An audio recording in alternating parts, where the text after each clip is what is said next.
صل على سيدنا ومولانا محمد وعلى سيدنا علي وسيدتنا فاطمة وسيدتنا زينب وسيدنا حسن وسيدنا حسين وعلى آله وصحبه وبارك وسلم. بسم اللہ الرحمن الرحیم. السلام علیکم ناظرین. پروگرام صبح نور کے ساتھ آپ کا میزبان نذیر احمد غازی حاضر ہے. ناظرین کرام، حضرت ابو انیس محمد برکت علی صاحب رحمہ اللہ کی تالیف اسماء النبی الکریم صلی اللہ علیہ وآلہ وسلم سے ایک اسم مبارک پڑھنے کی سعادت حاصل کر رہا ہوں. سیدنا نجی اللہ صلی اللہ علیہ وآلہ وسلم، ہمارے سردار، بارگاہ خداوندی میں مناجات کرنے والے، درود و سلام بھیجے اللہ آپ صلی اللہ علیہ وسلم، آپ کی آل پاک اور آپ کے صحابہ کرام پر. حضرت بن ابی وقاص رضی اللہ تعالی عنہ بیان فرماتے ہیں کہ ایک بار ہم رسول اللہ صلی اللہ علیہ وآلہ وسلم کے ساتھ جا رہے تھے، یہاں تک کہ ہمارا گزر بنو معاویہ کی مسجد کے پاس سے ہوا. نبی کریم صلی اللہ علیہ وسلم مسجد میں تشریف لے گئے اور 2 رکعت نماز ادا فرمائیں اور پھر دیر تک اللہ تعالیٰ کی بارگاہ میں مناجات کرتے رہے اور دعا مناجات سے فارغ ہو کر آپ صلی اللہ علیہ وسلم ہم سے مخاطب ہوئے اور فرمایا، میں نے اپنے رب سے عرض کیا، اے اللہ میری امت کو غرق کر کے ہلاک نہ کرنا. تو میرے رب نے میری یہ دعا قبول فرما لی. اس کے بعد میں نے اپنے رب سے پھر عرض کیا کہ میری امت کو عمومی قحط سے ہلاک نہ کرنا، تو اللہ نے یہ دعا بھی قبول فرما لی. یعنی غم گسار عالم صلی اللہ علیہ وسلم کی مناجات کی برکت سے اس امت کو کسی بھی عمومی اور اجتماعی عذاب سے ہلاک نہیں کیا جائے گا. ناظرین کرام، آج کا موضوع جو ہے وہ ایک انتہائی اہم معاشرتی موضوع ہے اور اس کے بارے میں ہمارے ہاں لوگوں کو بہت کم معلومات ہوتی ہیں اور کم معلومات کی وجہ سے بہت زیادہ مسائل بھی معاشرے میں پیدا ہوتے ہیں. آج کا ہمارا موضوع ہے طلاق. اللہ تعالیٰ کے نزدیک سب سے زیادہ ناپسندیدہ عمل ہے. ناظرین کرام، حضور رحمت عالمین صلی اللہ علیہ وسلم کا اسوہ کاملہ قیامت تک کے انسانوں کے لیے ایک ایسا رول ماڈل ہے. اللہ تعالیٰ نے وہ جو شاہکار اللہ تعالیٰ نے تخلیق فرمایا تھا، وہ شاہکار جس کے لیے اللہ تعالیٰ نے یہ ساری کائنات جو تھی اس سب کو پیدا فرمایا تھا، جو وجہ تخلیق کائنات ہے، ان کے بارے میں اللہ کی نے ارشاد فرمایا، لَقَدْ كَانَ لَكُمْ فِي رَسُولِ اللَّهِ أُسْوَةٌ حَسَنَةٌ، تمہارے لیے بہترین نمونہ میرے محبوب صلی اللہ علیہ وسلم کی ذات میں ہے. ناظرین کا حضور سید عالمین صلی اللہ علیہ وسلم نے 11 کے قریب نکاح فرمائے اور ساری حیات پاک میں کسی زوجہ محترمہ، کسی ام المومنین کو آپ نے طلاق نہیں دی. اس کی وجہ کیا تھی؟ حسن خلق مصطفیٰ صلی اللہ علیہ وسلم. اگر ہم نبی عالمین صلی اللہ علیہ وسلم کی سیرت پر عمل کریں تو ہماری ازدواجی زندگیاں یقیناً کامیابی اور کامرانی سے ہمکنار ہوں گی.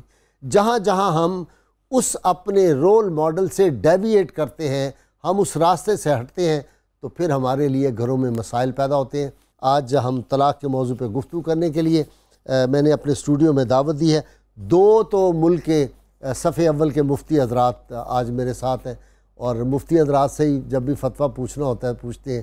پہلے مفتی محمد فاروق القادری صاحب ان سے واقف ہیں، مفتی سعید احمد رضی صاحب سے بھی آپ واقف ہیں، اور ساتھ نوجوان اسکالر پروفیسر محمد اعظم نوری صاحب، یہ بھی میرے مہمان بنتے رہتے ہیں. ناظرین کا مفتی صاحب، یہ طلاق اور اس کی شریعت میں کیا حیثیت اور بسم اللہ الرحمن الرحیم. حدیث شریف میں ہے، حضور رحمت عالم صلی اللہ علیہ وآلہ وسلم فرماتے ہیں، ابغض الحلال الی اللہ تعالی الطلاق. جائز اور مباح کاموں میں اللہ تعالیٰ کو سب سے ناپسندیدہ کام وہ طلاق لگتا ہے۔ شریعت میں اس کو ناپسند قرار دیا گیا ہے، لیکن اگر کسی رشتے کو پروان چڑھانا ممکن نہ رہے، نبھانا، میاں اور بیوی کے درمیان اب نباہ نہ ہو سکے اور ان کے اختلافات اتنے بڑھ جائیں کہ اب اس رشتے کو ختم کرنا لازم ہو تاکہ دونوں اپنی زندگی جو باقی ہے وہ پرسکون گزار سکیں، تو شریعت مطہرہ نے جو راستہ دیا ہے اس کو کہتے ہیں طلاق۔ پہلے اس کی ناپسندیدگی کا ذکر ہم نے اس لیے کیا کہ یہ صرف اور صرف اسی صورت میں ہی شریعت نے مشروع کی ہے کہ جس صورت میں کوئی صورت باقی نہ رہے میاں اور بیوی کے درمیان رشتے کو استوار رکھنے کے لیے، تو پھر اس صورت کو اختیار کرنے کی اجازت دی ہے۔ اس میں ایک طریقہ کار وضع کیا ہے۔ مفتی صاحب وہ طریقہ کار کیا ہے؟ شریعت یکدم نہیں چاہتی کہ 100 طلاق آ جی، بسم اللہ الرحمن الرحیم۔ ایک تو مفتی صاحب نے حدیث پاک ذکر کی، اس کے ساتھ ایک اور حدیث پاک قرآن حکیم میں نہیں کوئی جی بہت زیادہ احکامات ہیں۔ میں کیونکہ ناپسندیدگی کے حوالے سے ہے نا، جو وہ قرآن پاک کی آیات بھی انشاءاللہ پیش کر دیں کہ اللہ کا عرش ہل جاتا ہے جب طلاق دی جاتی ہے۔ اللہ، یہ یعنی یہ چونکہ ہمارے ناظرین کروڑوں کی تعداد میں اس کو دیکھ رہے ہیں اور یہ بڑا سلگتا ہوا مسئلہ ہے معاشرے کا جس کو آپ نے آج چنا ہے، تو یہ لوگوں کو تھوڑا تنبیہ کرنے کے لیے کہ چھوٹی چھوٹی باتوں پہ بالکل معمولی باتیں ہوتی ہیں جس پہ ایسے غصے میں آ کے فٹافٹ لوگ طلاق دے دیتے ہیں۔ اور جو آپ نے فرمایا طلاق دینے کے 3 طریقے ہیں، اس میں یعنی اب شریعت نے رستہ بند نہیں کیا، اب رستہ موجود ہے ہر شخص کے لیے کہ خدا نہ خواستہ کوئی ایسی پوزیشن بن گئی یا ناگزیر حالات ہیں کہ نباہ ممکن نہیں ہے، تو اب اس سے نکلنے کا رستہ کیا ہے، اور اس میں بھی آگے صورتیں کیا ہیں۔ اس میں پہلی صورت جس کو احسن کہا گیا ہے، احسن یعنی اچھا طریقہ، وہ یہ ہے کہ اگر ایسی حالات بن جائیں تو مرد نے جس نے طلاق دینی ہے وہ عورت کے پاکیزگی کے ایام میں اس کو طلاق دے، اور ایک طلاق دے اور اس کے بعد اس کو چھوڑ دے، اس کی عدت پوری ہو جانے دے، باقی طلاقیں اس کو نہ دے، 2 طلاقوں کا حق استعمال نہ کرے۔ اس کا فائدہ یہ ہوگا کہ آپ جانتے ہیں ہمارا بھی افتاء کا اپنی زندگی کا تجربہ ہے جب، اور ہمارے اساتذہ کا بھی تجربہ تھا کہ بندے کی رائے دوسرے دن تبدیل ہو جاتی ہے، تیسرے دن تبدیل ہو جاتی ہے۔ تو یہ اللہ تبارک و تعالیٰ نے عدت کی صورت میں وقت رکھا ہے کہ اگر اس کی رائے تبدیل ہو جاتی ہے یا برادری کا کوئی پریشر آ جاتا ہے یا رشتہ دار قبیلے کے لوگ اس یا خود اپنی غلطی کو محسوس ہو جاتا ہے دونوں طرف میں، یا عورت، ہاں جی بالکل، مرد کو اپنی غلطی کا احساس ہو جاتا ہے یا عورت میں کوئی ایسی خامی تھی جس کی بنا پر وہ طلاق دے رہا ہے، وہ اس سے کہتی ہے کہ میں اب اس خامی کو دور کر لیتی ہوں، تو اس کے لیے پیچھے رستہ پڑا ہے واپسی کا، رجوع کی صورت موجود ہے، اس کو کوئی ایسے کسی فعل سے نہیں گزرنا پڑے گا جو اخلاقی طور پہ بھی اچھا نہ لگتا ہو۔ تو یہ ایک صورت ہے کہ اس کو ایک طلاق دے کے چھوڑ دے۔ دوسری صورت یہ ہے کہ ہر پاکیزگی کے ایام میں ہر مہینے میں اس کو ایک ایک طلاق دیتا جائے، ٹھیک ہے۔ تیسری صورت جو ناپسندیدہ بھی ہے جس کو حرام بھی قرار دیا گیا ہے وہ ہے بیک وقت 3 طلاقیں دے دینا۔ تو یہ جو کہتے ہیں 100 طلاق 200 طلاق، یہ اس کی مثالیں احادیث میں موجود ہیں، تو آثار صحابہ میں موجود ہیں۔ جب صحابہ کے سامنے اس طرح کی کوئی صورت آئی تو انہوں نے فرمایا کہ 3 طلاقیں تیری بیوی کو واقع ہو گئی ہیں، باقی سب جو ہیں وہ لغو ہیں، بیکار ہیں، فضول ہیں۔ تو اس میں یعنی یہ سب سے ناپسندیدہ طریقہ ہے۔ ہمارے ہاں ایک مسئلہ یہ ہے کہ عام لوگ جو ہیں جن کو واقفیت نہیں مسائل سے، وہ یہ سمجھتے ہیں کہ جب تک ہم 3 طلاقیں نہیں دیں گے شاید طلاق واقع نہیں ہوگی۔ یعنی ان مسائل کو سیکھنا اس لیے ضروری ہے کہ یہ زندگی کا حصہ ہیں، کوئی پتہ نہیں کبھی خدا نہ خواستہ کوئی ایسا مسئلہ بن جائے۔ پروفیسر صاحب ایک غور آپ نے کیا، گزشتہ 15 سے 20 برس میں طلاق کی ریشو بہت زیادہ ہو گئی۔ بسم اللہ الرحمن الرحیم۔ غازی صاحب یہ بدقسمتی اور بدنصیبی ہے اور تربیت کا فقدان ہے۔ میں یہاں پر آپ کو قرآن مجید کی روشنی میں اللہ رب العالمین کے احکام کی حکمت عرض کرنا چاہوں گا۔ جی ضرور، اس لیے میں نے خالق ذوالجلال نے اس ناپسندیدہ فعل کو روکنے کے لیے اس کے راستے میں کتنے بیریئر رکھے ہیں۔ قرآن مجید فرقان حمید میں اللہ رب العالمین میاں بیوی کے تعلقات میں شکر رنجی آ جائے تو اس کو دور کرنے کے مختلف راستے قرآن ہمیں بتاتا ہے۔ اچھا، ماشاءاللہ۔ پہلا طریقہ یہ بتاتا ہے وَاللَّاتِي تَخَافُونَ نُشُوزَهُنَّ فَإِذُوهُنَّ، کہ سب سے بیسٹ طریقہ یہ ہے کہ شوہر اپنی بیوی کو سمجھائے، اسے نصیحت کرے، اس کو اچھے طریقے سے، اور سمجھانے کے لیے وہ آپ اکثر اہل علم استعمال کرتے ہیں کہ actions speak louder than words. عمل کے ذریعے وہ اپنے حسن عمل کے ذریعے جب وہ اپنی بیوی کو سمجھانے کی کوشش کرے گا تو وہ سیکھ جائے گی۔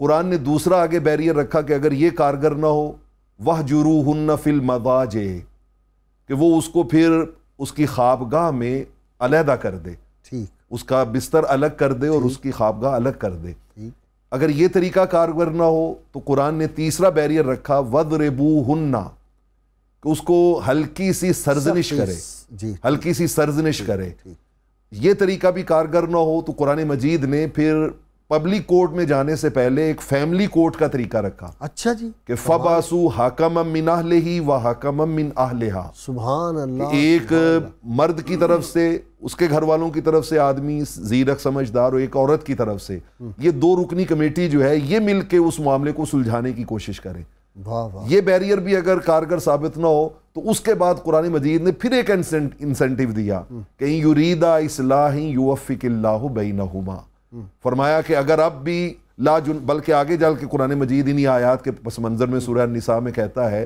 کہ اگر اب بھی وہ آپس میں صلح کرنا چاہیں تو ان کے لیے صلح میں اللہ نے بڑی بھلائی اور خیر رکھی ہے۔ سبحان اللہ، آپ یہ پروسیجر دیکھیں کہ اسلام نے اس کو اس لیے اتنا پرولونگ کیا ہے تاکہ اس کبھی عمل سے بچا جا سکے۔ یہاں پہ میں سب یہ بھی بیچ میں ایڈ کرنا چاہوں گا کہ یہ ناظرین کو سمجھانے کے لیے پروگرام رکھا ہے کہ وہ جب یہ مسئلہ پوچھنے کے لیے آتے ہیں کہ جی وہ میں نے غصے میں ایسا کر دیا ہے، وہ میں نے 3 دے دی ہیں، اب میرے لیے کوئی یہ راستہ غصے والی باتیں آپ سے پوچھیں گے۔ اچھا جی مفتی صاحب، آج کل چونکہ ٹیلی فون کا زمانہ، موبائل کا زمانہ، اور یہ فیکس کا زمانہ آ گیا، ایمو کا وغیرہ وغیرہ، واٹس ایپ پہ طلاق ہو گئی، ایمو پہ ہو گئی، ای میل پہ ہو گئی، میسج پہ ہو گئی، فون پہ ہو گئی، اس کی کیا حیثیت؟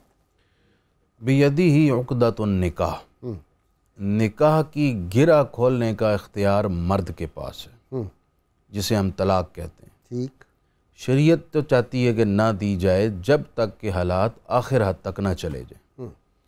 اگر دی تو شریعت نے اس کے دینے میں 2 باتیں فرمائی ہیں، ثلاثن جدہن جد و ہزلہن جد۔ طلاق ایک ایسا معاملہ ہے، شریعت کہتی ہے اس کا سچ بھی سچ ہے اور اس کا جھوٹ بھی سچ ہے۔ کوئی جان بوجھ کر دے تب بھی طلاق، مذاق میں دے تب بھی طلاق۔ یہ بسفر ڈرامہ ہو۔ ہاں جی، اب مجھے اس سے آپ کے فرمانے سے ایک سوال پیدا ہو گیا۔ ڈرامے میں شادی ہوتی ہے، باقاعدہ بارات آ رہی ہے، اور نکاح کے کلمات فلموں میں ہوتا ہے، جی، اور بعض اوقات یہ ہوتا ہے کہ واقعی حقیقی زندگی میں میاں بیوی ہیں اور ڈرامے میں آیا اس نے کہا میں تمہیں طلاق دیتا ہوں، تو اس کی کیا پھر تو بڑی خطرناک۔ اس حدیث چیز میں نکاح کا بھی ساتھ ہی ذکر ہے۔ اس سے اس حدیث کی روشنی میں مسئلہ یہ مستنبط ہوتا ہے کہ اگر کسی نے ڈرامے کی صورت میں نکاح کیا، ایجاب قبول کیا اور 2 گواہ بھی موجود ہیں تو ان کا نکاح ہو جائے گا۔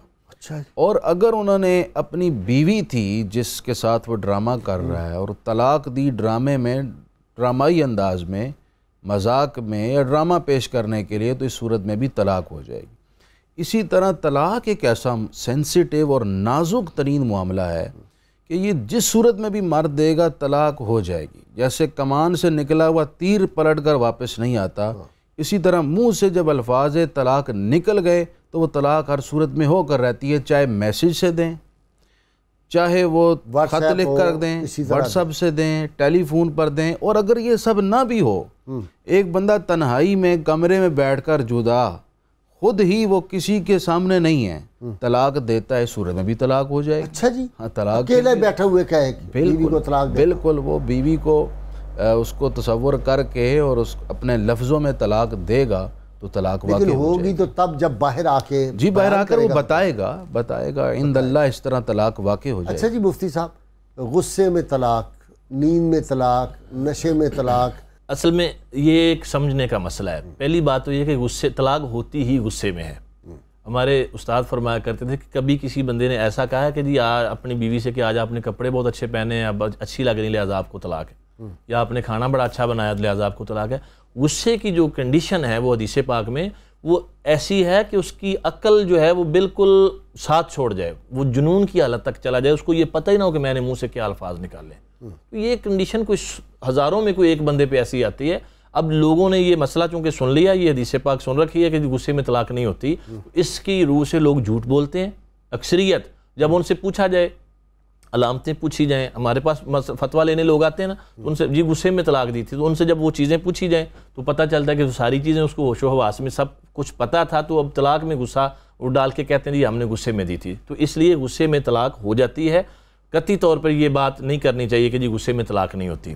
نشے کی حالت میں بھی طلاق ہو جاتی ہے. ویسے خوشی میں بھی ہو سکتی ہے, ایک بندہ ہو کہ کمال کر دیا بیوی کو, تم نے تو باج گولڈ میڈل آج حاصل کر لیا, بس آج کے بعد تم فارغ ہو. یعنی دیکھیے نا کتنی مزاح کا خیز بات لگتی ہے جب لوگ آ کے کہتے ہیں طلاق وہ جی غصے میں دی تھی. اچھا کئی ایسے موقعوں پہ بڑے جو سیانے بن کے آتے ہیں اور جی بچے کو غلطی ہو گئی ہے, بچے نے غلطی کر لی ہے جی, اس نے غصے میں دے دی جی, کوئی راہ کڈو. یہ کیا طریقہ ہے جی؟ شریعت کے معاملات ہیں اور اللہ تبارک و تعالیٰ نے ارشاد فرمایا, جیسے ابھی آپ بات کر رہے تھے, اللہ تعالیٰ کا قرآن میں یہ باتیں موجود ہیں, وَلَا تَتَّخِذُوا آیَاتِ اللَّهِ هُزُوًا, یہ اللہ کی آیات ہیں, ان کے ساتھ ٹھٹھا اور مذاق مت کرو. مفتی صاحب ہماری گفتگو جاری ہے کہ مجھے بریک لینی ہے. ناظرین کرام مختصر سی بریک, اور آپ دیکھ رہے ہیں کہ کتنے اہم معاشرتی مسئلے کے اوپر ہم گفتگو کر رہے ہیں. اس کا جاننا بڑا ضروری ہے, اور خود جب آپ سن رہے ہیں تو اپنے عزیز و اقارب میں بھی آپ کل کو کوئی صورتحال خدا نخواستہ پیدا ہو تو رہنمائی کر سکتے ہیں. ہمارے ساتھ رہیے.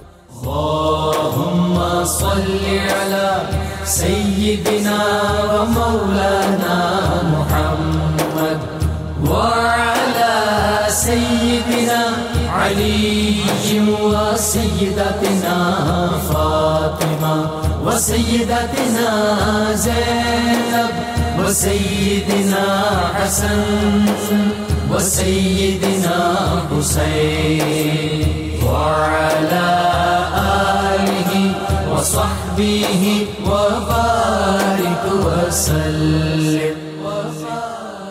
اللهم صل على سيدنا ومولانا محمد وعلى سيدنا علي وسيدتنا فاطمة وسيدتنا زينب وسيدنا حسن وسيدنا حسين وعلى آله وصحبه وبارك وسلم.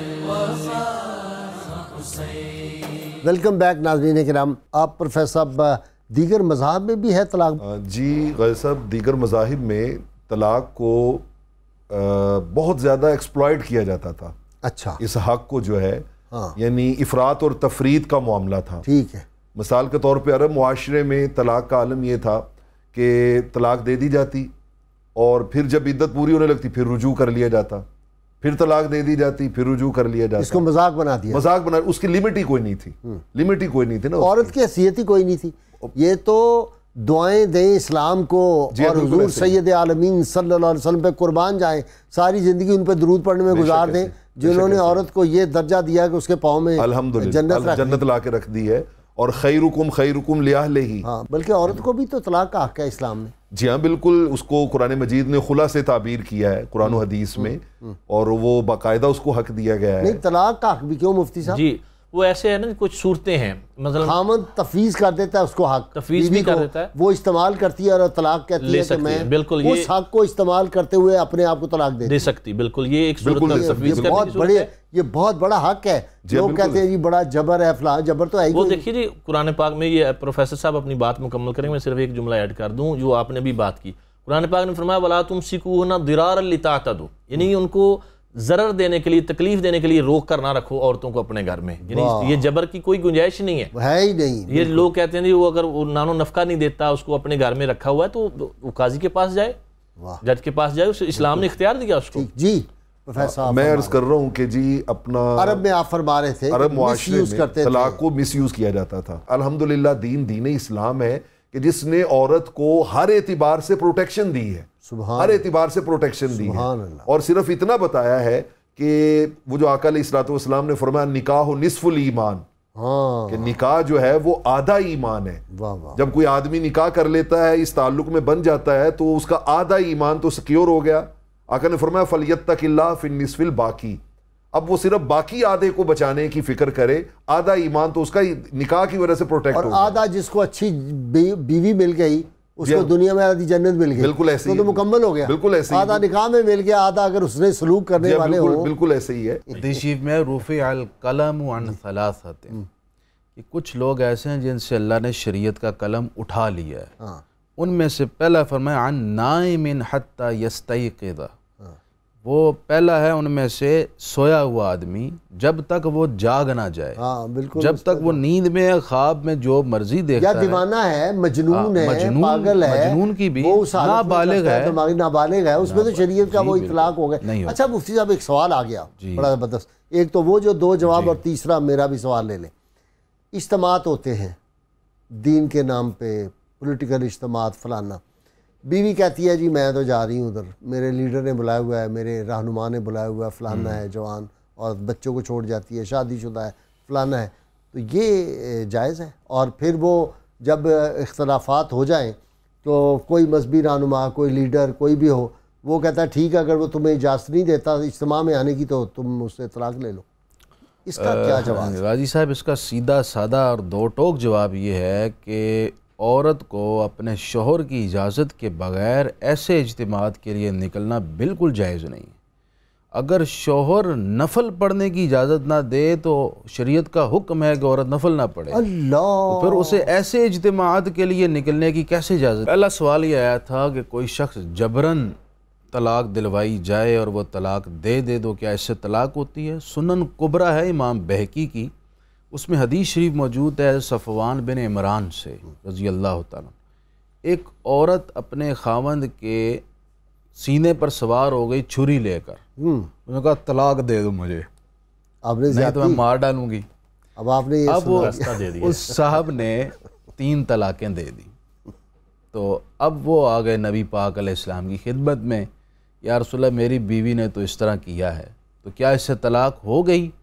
تو آپ صلی اللہ علیہ وسلم نے فرمایا لا قیلولۃ فی الطلاق، کہ طلاق میں کوئی قیلولہ نہیں ہوتا، اس صورت میں بھی طلاق ہو جائے گی.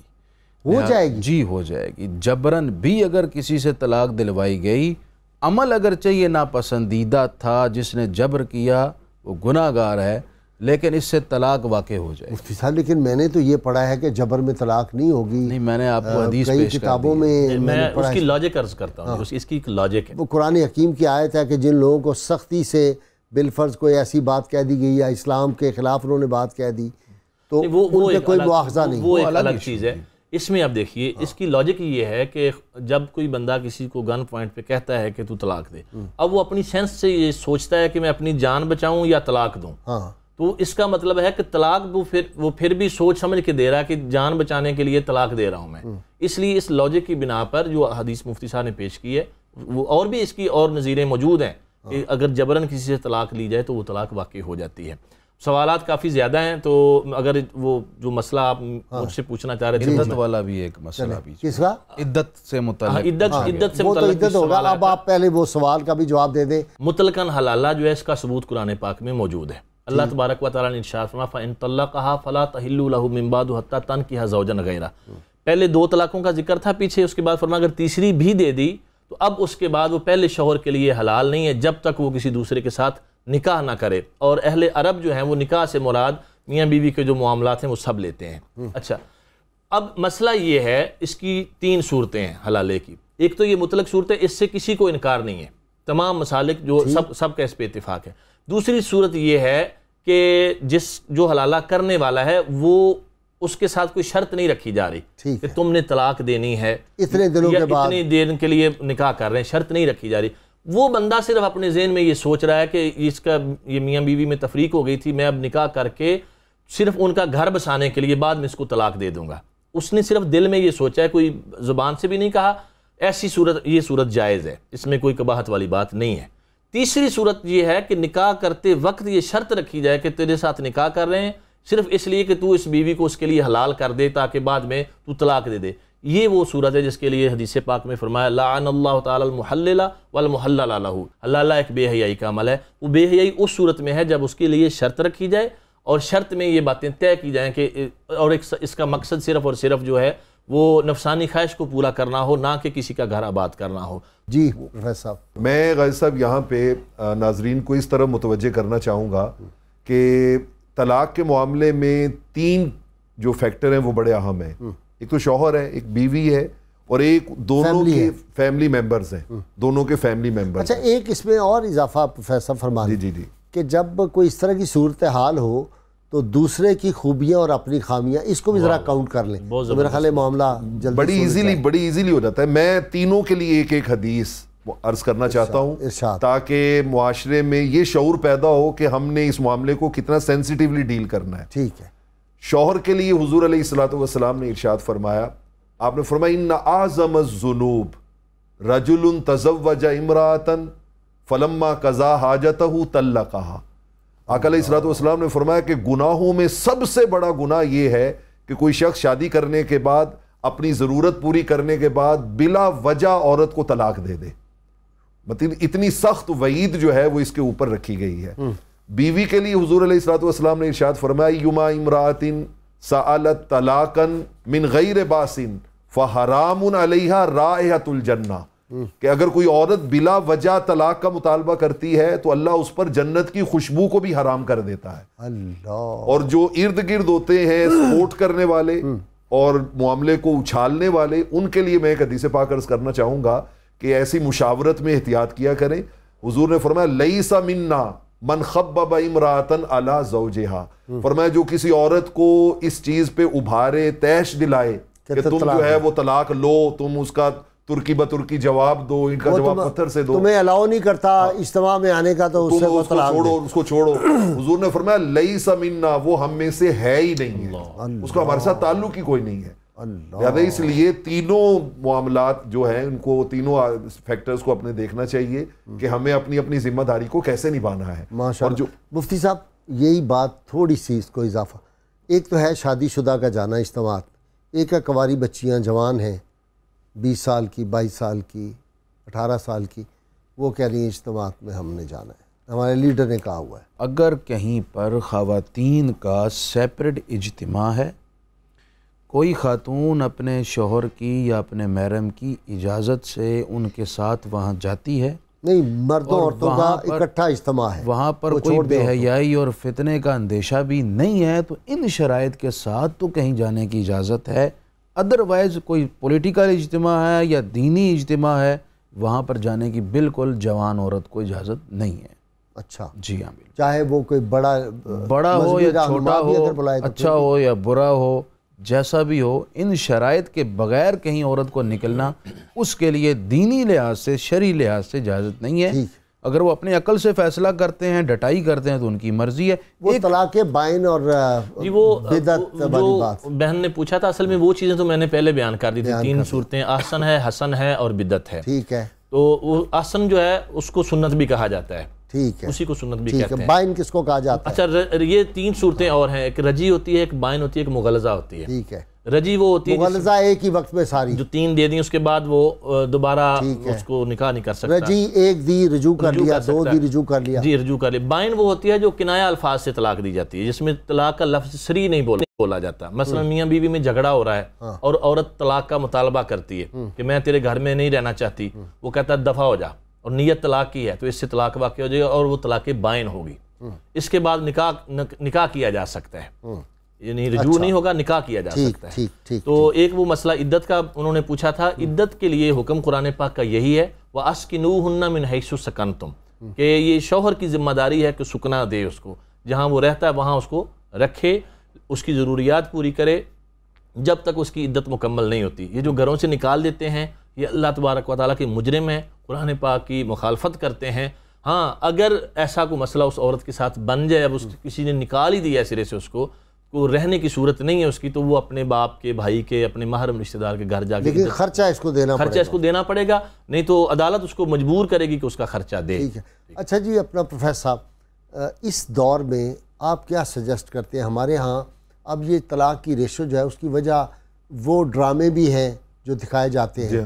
ویسا میں یہاں پہ اپنی بہنوں کے لیے ایک چیز جو ہے وہ بیان کرنا چاہوں گا کہ اگر وہ اس حقیقت کو جان لیں تو 90% معاملات خود بخود سیٹل ہو جائیں گے. ٹھیک, یعنی انہیں تھوڑی سا اس میں سیکریفائس تو کرنا پڑے گا, لیکن اس سیکریفائس کرنے پہ اجر کیا ہے وہ میں ساتھ عرض کر دیتا ہوں. بسم اللہ. یہ بات انہیں جان لینی چاہیے کہ ام المومنین سیدہ عائشہ صدیقہ رضی اللہ تعالیٰ عنہ کریم آقا سے پوچھتی ہیں کہ من احق الناس علی الرجل, آدمی پر سب سے زیادہ حق کس کا ہے؟ تو حضور علیہ الصلوۃ والسلام نے فرمایا امہ، واہ، اس کی ماں کا، اس کی ماں کا حق جو ہے وہ سب سے زیادہ ہے۔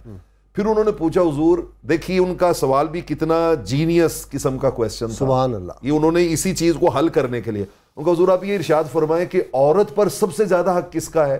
آپ نے فرمایا اس کے شوہر کا۔ واہ، تو بہنوں کو یہ چیز نوٹ کرنی چاہیے کہ میں کبھی بھی اپنے شوہر کی ماں کے ساتھ اپنا مقابلہ نہ کروں۔ شریعت نے، آقا علیہ الصلوۃ والسلام نے اس کی ماں کا حق مجھ سے زیادہ اس پہ رکھا ہے، ٹھیک مجھ پہ زیادہ رکھا ہے۔ ٹھیک۔ مفتی صاحب، ماں کہتی ہے بیٹا دفع کرو، اس کو طلاق دو، میں تمہیں اور کروا دوں گی، عمومی طور پہ، عام طور پہ میں پہلے حدیث عورتوں پیش کا کی کم جا نہیں ہے چکی ہے کہ حلال کاموں میں سب سے زیادہ ناپسندیدہ عمل طلاق ہے۔